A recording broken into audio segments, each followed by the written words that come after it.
Vous m'entendez? Bon, très bien. Donc oui, je remplace Olivier qui devait venir parler.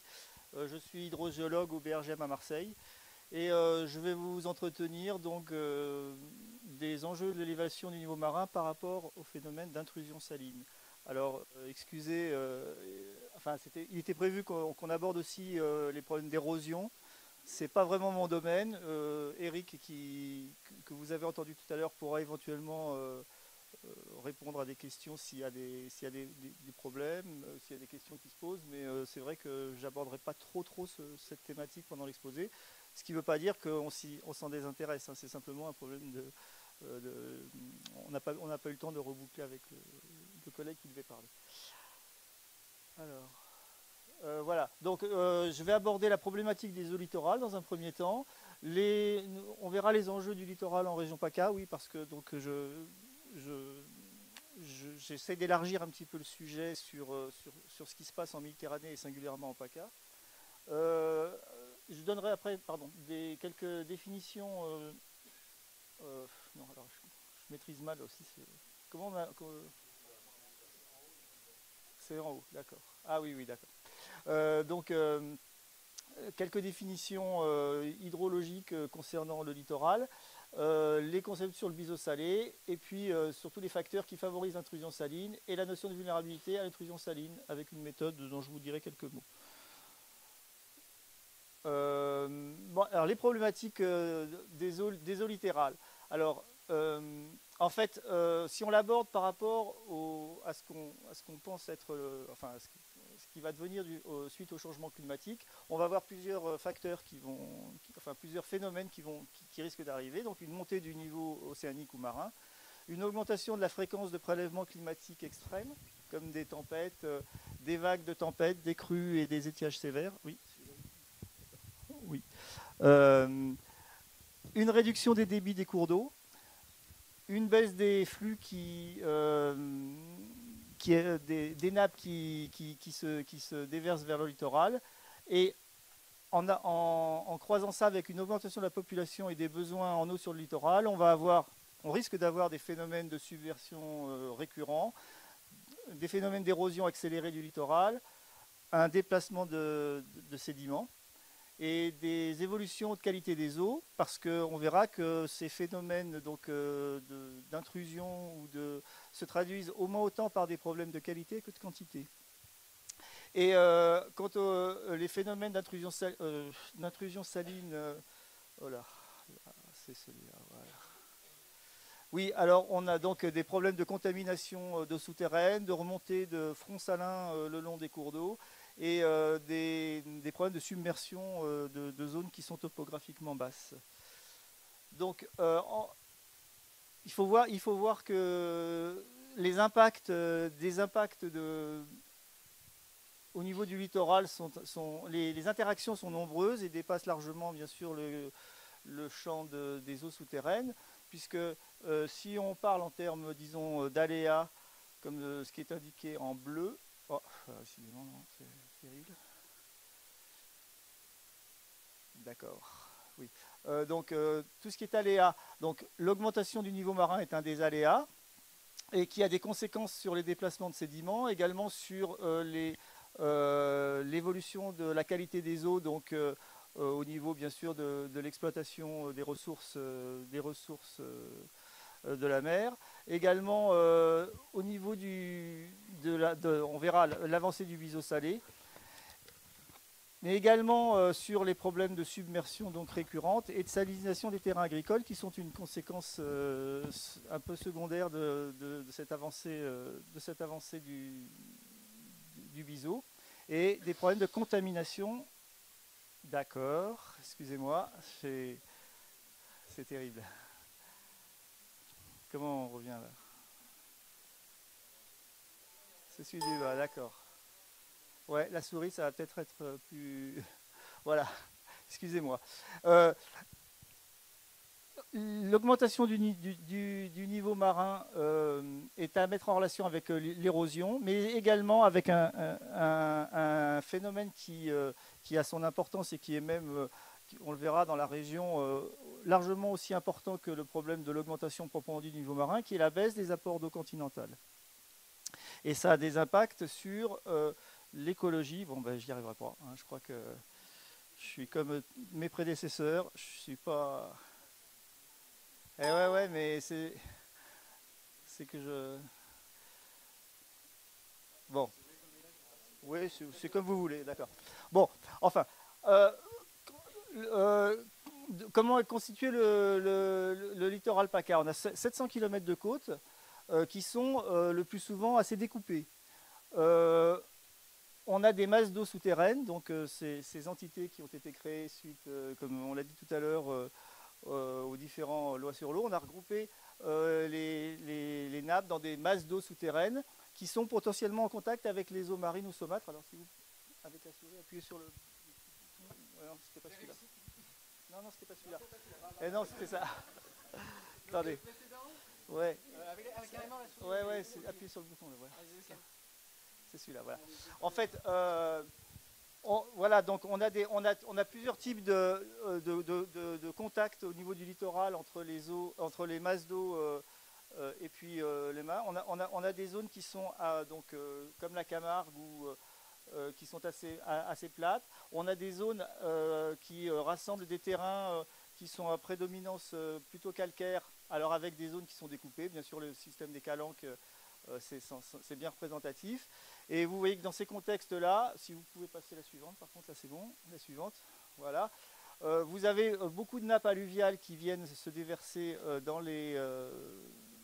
en mer. On a avec des zones donc effectivement comme la zone de Toulon, de l'Égoutier bien sûr et du Gapot.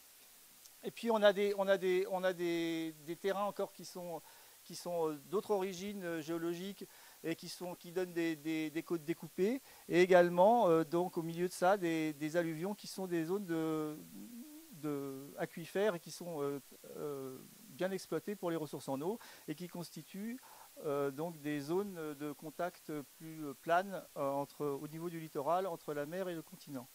Vous pouvez passer la dernière et vous avez donc sur la côte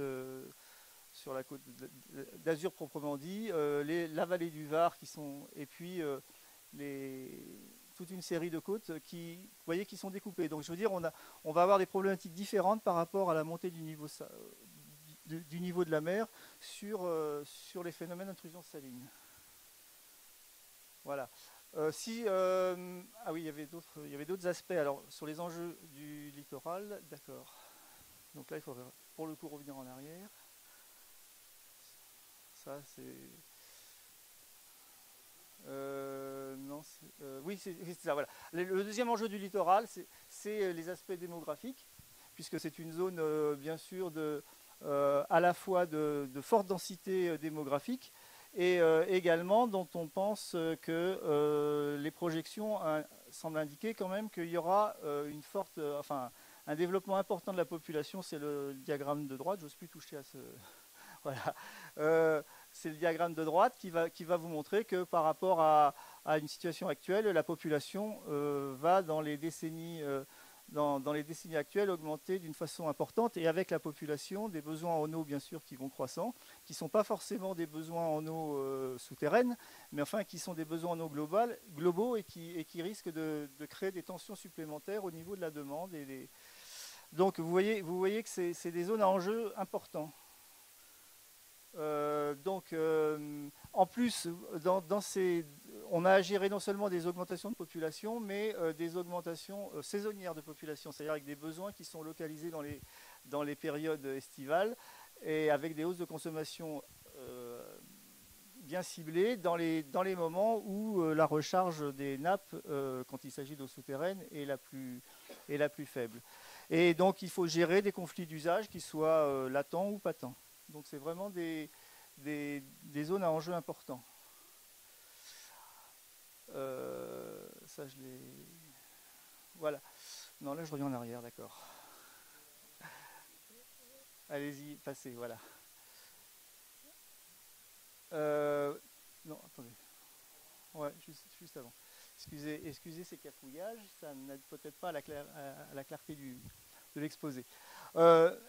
ce sont des territoires avec des enjeux d'aménagement qui sont forts et qui sont identifiés dans des documents d'urbanisme comme les SCOT, donc qui gèrent ces problèmes de densification de l'urbanisation, de développement économique et touristique, de préservation du littoral et de valorisation durable des ressources.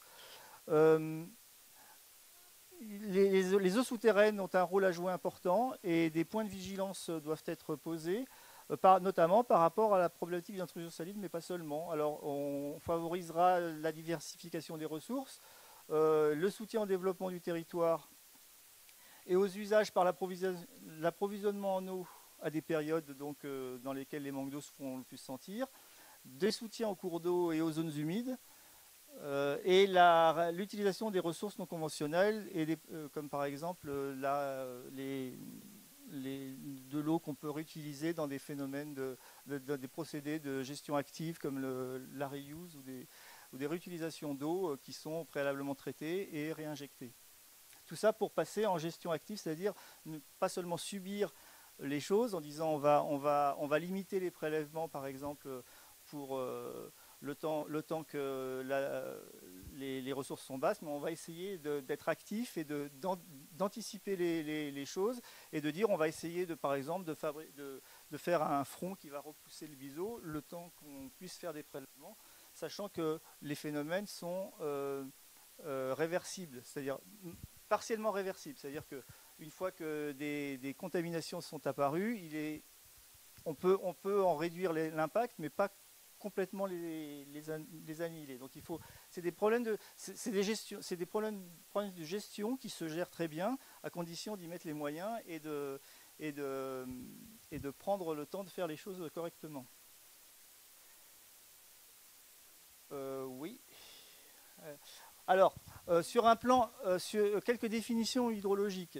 Les eaux littorales sont des eaux donc, de transition entre des masses d'eau océaniques, ou marines disons, et des masses d'eau superficielles ou souterraines, continentales. Ces zones sont donc des lieux de contact entre des eaux qui ont des caractéristiques très différentes. En gros, on peut considérer que déjà, de par leur minéralisation fort différente, elles ont des densités différentes, donc elles vont connaître des positionnements l'une par rapport à l'autre qui feront en sorte que l'eau la moins salée sera sur l'eau la plus salée, ce qui explique qu'on aura des phénomènes que je vais vous montrer ultérieurement. Donc l'eau douce qui peut être issue soit de l'eau souterraine, que ce soit des nappes ou des écoulements à travers des terrains fracturés ou fissurés, ou des eaux de surface des cours d'eau, voient leur lieu de décharge en mer. Donc ce sont des eaux qui convergent vers la mer. C'est important cette notion de flux. Il ne faut pas raisonner en masse d'eau statique l'une par rapport à l'autre. C'est toujours des masses d'eau qui sont en mouvement l'une par rapport à l'autre. Et c'est le résultat de la confrontation de ces mouvements qui va faire en sorte que l'interface va bouger ou pas. L'eau salée donc, pénètre dans les estuaires ou dans les plans d'eau et peut provoquer des phénomènes de salinisation d'eau souterraine ou d'eau de surface, donc en fonction des différences d'équilibre. L'interface de transition entre les deux milieux est dans la zone qui est dite de biseau salé. En fait, je vais vous montrer des petites images, ça va être plus parlant que ce que je dis directement. L'intrusion saline, ce qu'il faut retenir, c'est que l'intrusion saline, c'est une notion de mouvement et c'est une modification des équilibres entre les deux types d'eau, en liaison ou pas avec les activités humaines. Hein. Je veux dire, l'intrusion saline, c'est quelque chose qui existe bien avant l'humanité et qui lui survivra. Donc, évidemment que les activités humaines ont un rôle qui peut être important, de par la modification des équilibres. Non, c'était pas le bon. Ouais. Bon, là, je redis un peu les choses. L'eau de mer, c'est 35 grammes de minéralisation en Méditerranée, essentiellement du chlorure de sodium. Et l'eau douce est de moins de 1 gramme par litre en minéralisation globale, donc elle flotte sur l'eau de mer. Donc on peut, par des modèles, approcher les relations entre les deux et estimer la profondeur de ce qu'on appelle un biseau salé, qui sera théorique. sachant que la réalité s'écarte du cas simple théorique, parce que les deux types d'eau ne sont, on n'a pas de l'huile et de l'eau, on a deux types d'eau qui se mélangent. Donc on va avoir pas une limite qui est simple à appréhender ni dans l'espace ni dans le temps. Par contre, on va avoir aussi le fait que la situation de la nappe elle-même peut être complexe. On peut ne pas avoir de nappe simple qui s'écoule localement, mais une série de nappes qu'on appelle captives et hétérogènes. On peut avoir des conditions hydrodynamiques qui jouent parce que les marées jouent, les interactions anthropiques jouent aussi. Les pompages, bien sûr, vont jouer leur rôle important et des aménagements qui vont modifier les conditions qu'on appelle aux limites, c'est-à-dire les conditions de ce qui fait l'interface. Après, on va avoir une zone de transition qu'il n'est pas facile de définir. Vous voyez qu'on est un peu dans le flou avec... enfin, je veux dire, il est difficile de représenter les choses d'une façon objective et univoque. C'est ça qu'il faut comprendre. Voilà quelques exemples de ce qu'on a. On a une eau douce qui est représentée là, qui vient en contact avec une eau salée, et entre les deux, une zone de transition. Ça, c'est un cas général et assez théorique, parce qu'en fait, on a plusieurs situations qui viennent compliquer les choses. Vous voyez qu'on peut avoir des eaux continentales qui sont complexes, qui s'écoulent entre des terrains imperméables, donc on a une série de nappes superposées les unes aux autres, et à l'intérieur desquelles les pressions, donc ce qui va générer le mouvement, vont être différents, avec donc des interfaces à chaque fois entre l'eau de mer et l'eau douce qui est complexe. Donc vous voyez un peu la difficulté qu'a représenté les phénomènes, surtout si on les regarde du dessus. Donc c'est pas toujours évident. Vous avez aussi des cas particuliers comme sur les îles, où l'eau douce donc, vient faire une lentille au-dessus de l'eau de mer, et la position du front salé va varier en fonction toujours de la quantité d'eau douce qu'il y a au-dessus de l'eau salée, et qui va faire varier ces limites-là spatialement, qui vont monter ou descendre, en gros. Donc, vous avez aussi le cas des rentrants salés, c'est-à-dire quand vous avez des canaux ou des cours d'eau qui donc se déversent en mer, vous pouvez avoir des remontées d'eau saline dans les cours d'eau, et à ce moment-là, dans certaines conditions, des imprégnations de l'environnement immédiat de ces cours d'eau par des eaux salines qui viennent contaminer les nappes d'eau douce.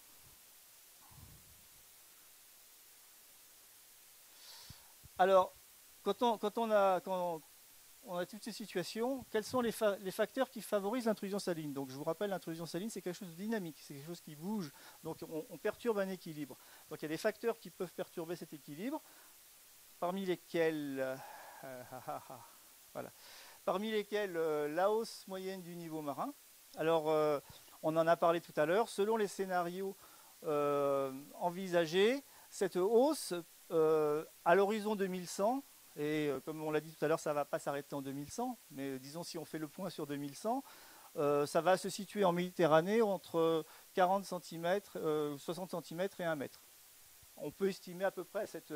Alors, on est dans les conjectures, hein, parce que autant on a constaté, bien sûr, l'élévation de la température, on a aussi des bons faisceaux qui vont montrer l'évolution de niveau marin. Et on va maintenant donc voir, mais alors par contre avec une marge évidemment, une marge vous voyez, plus grande. Donc on a effectivement ces 40 cm d'incertitude. Et vous comprenez qu'on a encore moins de connaissances sur l'impact que ces montées du niveau marin vont avoir sur le phénomène d'intrusion saline. Parce que là, on est encore un peu plus dans le flou. Donc vous voyez qu'on a quand même globalement une prévision de la montée du niveau moyen, mais il faut accompagner, enfin, ce phénomène-là va être aussi accompagné par une diminution des précipitations efficaces, au moins précipitations efficaces pour la recharge des nappes, c'est-à-dire en fait la partie des précipitations qui va ne pas être interceptée par la végétation et puis s'introduire dans les nappes et les recharger. Des modèles de prévision permettent d'estimer qu'on va avoir des des baisses de ces précipitations accompagnées de hausses de température, sachant que les deux sont liés, avec une baisse prévisible de moins 10 à moins 25% en région PACA, un petit peu avant 2100, ça c'est un autre horizon, mais c'est encore plus court. Donc ça veut dire qu'on va avoir quand même, même si on peut discuter des valeurs, des baisses de recharge de ces nappes. Or, c'est ces apports d'eau douce qui vont être le fait que les eaux salines vont rentrer. Et également une augmentation de la part des eaux souterraines dans les prélèvements. Ça, c'est des situations qui sont très variables parce que en fait, les modèles montrent qu'il n'y aura peut-être pas tant que ça d'augmentation de prélèvements d'eau souterraine. Justement, on met tout en œuvre pour essayer de diversifier les ressources et impacter le moins possible l'augmentation de ces hausses de prélèvements, qui vont quand même peut-être exister un petit peu. J'ai trouvé. Alors, qu'est-ce qui se passe quand on fait un prélèvement dans un puits d'eau douce à proximité de l'eau saline?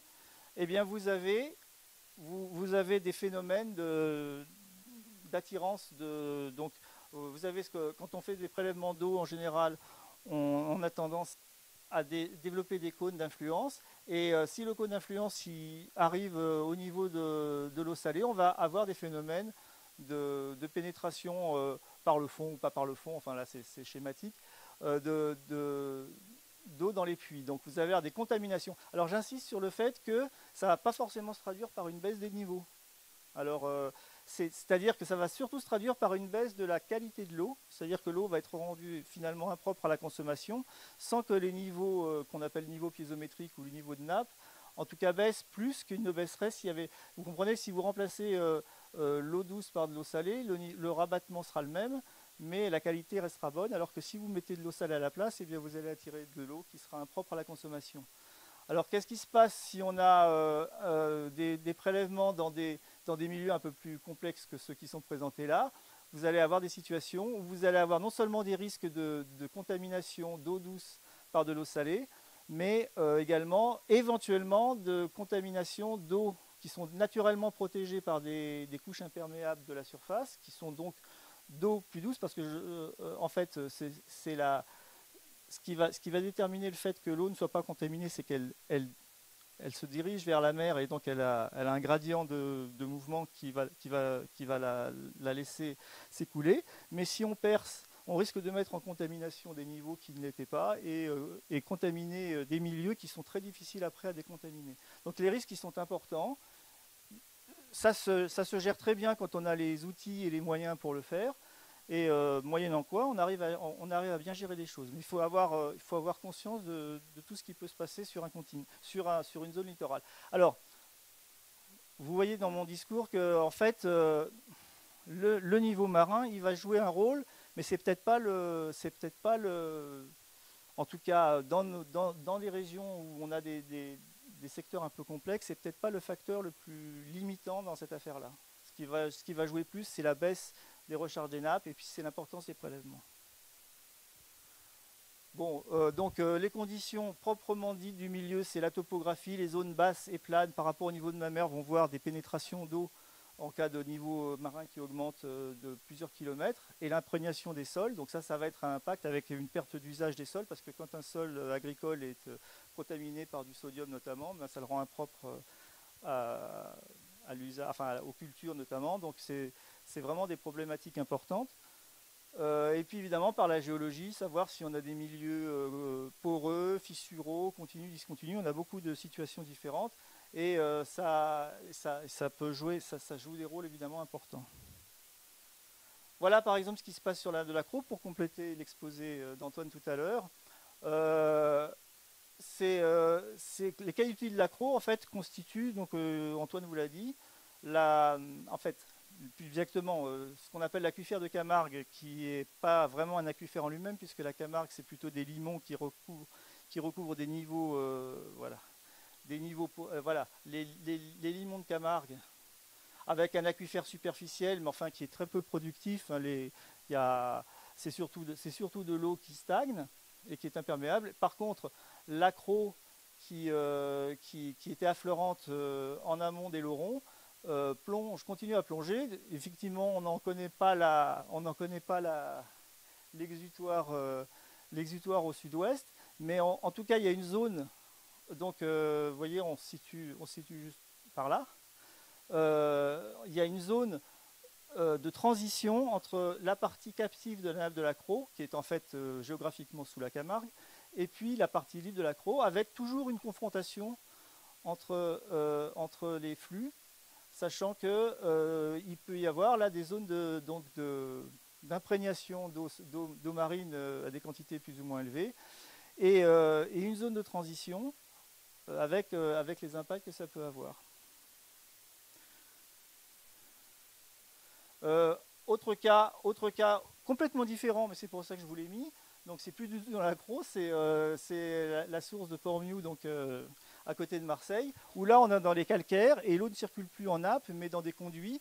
Et effectivement, l'influence du niveau marin là peut être importante, puisque je ne vais pas entrer dans les détails, mais en gros, l'eau circule donc dans des conduits qui mènent l'eau continentale à se déverser en mer, dans des sources sous-marines, plus ou moins loin de la côte. Ce sont des eaux qui sont saumâtres parce qu'il y a quand même des entrées d'eau marine, donc ce n'est pas de l'eau douce proprement dite.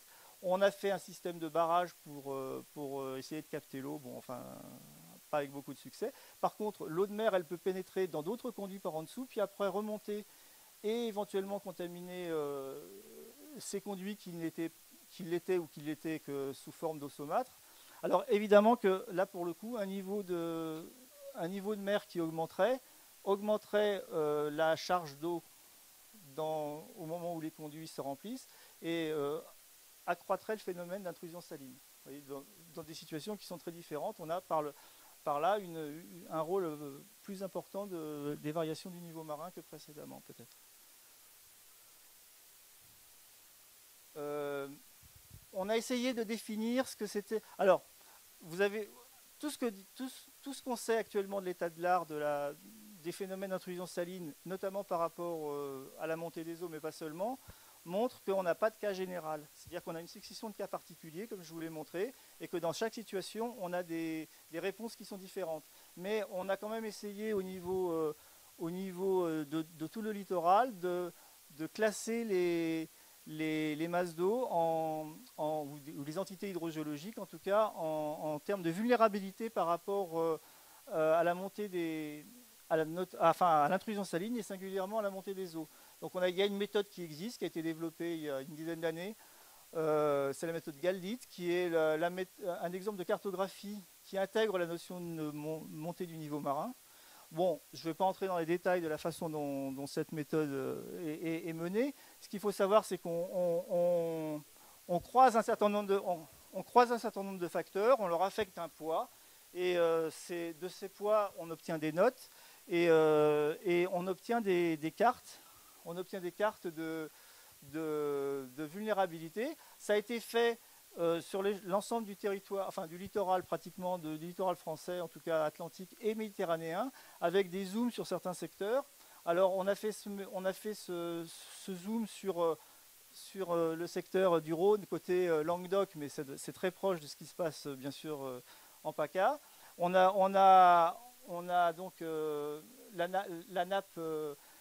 nappe alluviale du Rhône a été passée à ce crible, et on obtient une vulnérabilité qui indique que bien que les eaux soient saumâtres en la partie aval, l'aquifère est fortement exploité. Il est possible que l'élévation du niveau de la mer se fasse sentir loin à l'intérieur des terres via des canaux et des cours d'eau. Et ça a été fait entre Beaucaire et Aigues-Mortes. Et il se trouve que ce constat, attendez, voilà pour le coup, s'est retrouvé, enfin ça s'avère malheureusement d'actualité, puisque vous savez que depuis quelque temps, il y a vraiment des problèmes d'alimentation. Alors, ce n'est pas des prélèvements en nappe, on est bien d'accord, mais ce phénomène d'intrusion saline à travers les cours d'eau du fait du très fort étiage du Rhône, qui correspond en fait à une perte de charge, ça revient à la même chose, fait que cet équilibre se déplace avec une intrusion saline vers l'intérieur des terres qui contamine les captages d'eau, avec l'avantage par rapport à des eaux souterraines là, c'est que c'est réversible, et qu'une fois que le Rhône finira par avoir de l'eau, si un jour il veut bien pleuvoir dans notre bonne région, et même en amont, bon, la situation va se rétablir. Mais vous voyez que c'est quelque chose qui est vraiment actuel. Cette méthode a également été appliquée sur l'accro, où il a été défini des zones de vulnérabilité. Alors c'est en 2010 que ça a été fait à peu près, donc ça a quelques années, mais alors avec des données, oui je le précise, c'est important quand même, qui n'étaient pas celles qu'on a aujourd'hui sur l'accro, donc il faudrait refaire tourner cette méthode avec les données dont on dispose grâce au synchro notamment, mais à l'époque bon, ils disposaient de ces informations, et donc on a défini la vulnérabilité de la nappe en fonction donc de deux scénarios de hausse du niveau marin. Là, c'est le niveau actuel. Vous voyez qu'il y a des secteurs en rouge qui sont avec une forte vulnérabilité, des secteurs en jaune qui sont moins vulnérables et des secteurs en vert qui le sont encore moins. Et ça, c'est avec le niveau actuel. Si on fait monter le niveau d'1 mètre, on recule bien sûr la côte. Et à ce moment-là, les zones, notamment jaunes et rouges, s'agrandissent un peu, mais ne changent pas fondamentalement. La zone verte diminue un petit peu. Alors, le deuxième scénario, c'était un scénario qui, je l'ai dit tout à l'heure, n'est pas probable, puisque là, il tiendrait que, enfin, en tout cas, l'horizon 2100 à 2 mètres de hausse du niveau, ce qui n'est pas retenu dans les scénarios, ce qui ne veut pas dire qu'en 2200, il n'y aura pas 2 mètres, mais voilà, en 2100, il n'y aura probablement pas ce niveau, mais c'est pour dire que, voilà, vous voyez là par contre, la vulnérabilité de ces parties de nappe évolue dans le temps en fonction des niveaux. Et vous voyez que la zone rouge se développe évidemment d'une façon plus importante. Oui, oui, bien sûr.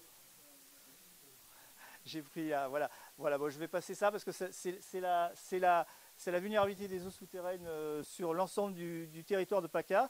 Et ce qu'il faut voir, c'est que ces zones sont finalement moins vulnérables que les zones, par exemple, du Languedoc sur la région, mais avec des phénomènes qui sont liés effectivement à la pression, notamment démographique, qui vont jouer des rôles, et à ces problèmes de recharge.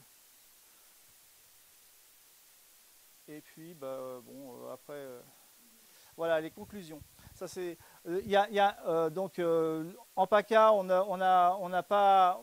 ne compte pas parmi les plus vulnérables à la montée des niveaux marins du fait de la morphologie des côtes, parce que finalement, on a des côtes qui sont assez découpées. Donc, l'intrusion marine proprement dite va être moindre. Par contre, le niveau marin va peut-être se traduire par des salinisations plus importantes, notamment dans les ressources karstiques. Ça, on ne sait pas trop.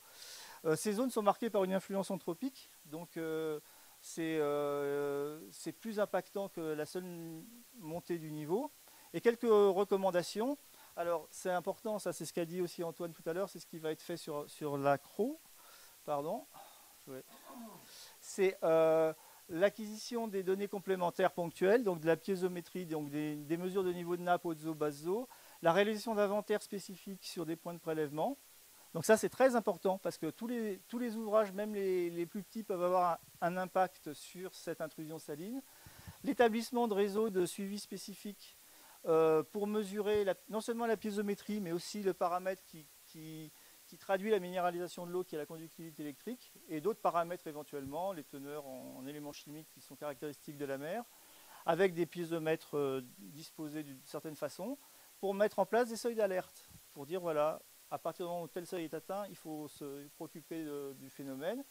La mise en œuvre de cartographie de vulnérabilité comme celle qui a été présentée, et puis surtout aussi la mise en place de mesures et d'actions de gestion qu'on pourrait mettre en place grâce à des mises en place de modèles, comme des réductions de prélèvements, notamment souterrains en période de tension, ou des problèmes, ou des mesures de recharge artificielle à travers la gestion active. Donc pas être négatif, mais être proactif aussi. Voilà, je vous remercie de votre attention.